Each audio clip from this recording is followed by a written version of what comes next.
Қазір бәрі мотивация іздейді. Видео көреді, цитата оқиды, тренингке барады. Бірақ бір сұрақ бар.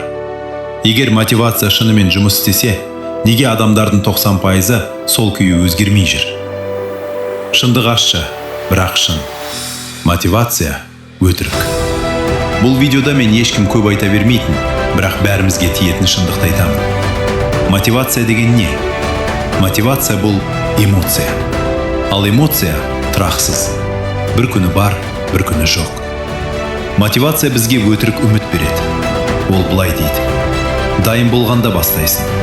Көңіл күй келгенде істейсің. Шабытсыз істеме. Бірақ өмірде шындық басқа. Ешқашан идеал сәт болмайды. Ешқашан 100% дайын болмайсың. Ешқашан тұрақты шабыт болмайды. Мотивация сені күту режиміне қояды. Ал күткен адам уақытын жоғалтады, энергиясын жоғалтады, өзіне деген сенімін жоғалтады. Мотивация жаңбыр сияқты. Жауады да кетеді. Ал өмір күнде жұмыс. Мысалы, қаржы мәселесін алайық. Қазір көпшілігіміздің табысымыз бар. Бірақ соған қарамастан ақша үнемі жетіспейтіндей сезіледі. Айлық аламыз, бірақ нақты жоспар жоқ. Эмоциямен жұмсаймыз, кейін өкініш келеді. Бұл жерде мәселе ақшаның аздығында емес. Мәселе тәртіптің жоқтығында.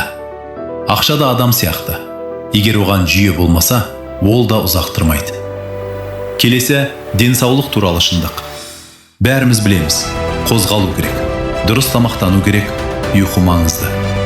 Бірақ көбіне мұның бәрін кейінге қалдырамыз. Уақыт жоқ дейміз. Кейін бастаймын дейміз. Алайда денсаулық бір күнде бұзылмайды. Ол күн сайынғы ұсақ немқұрайдылықтан жиналады.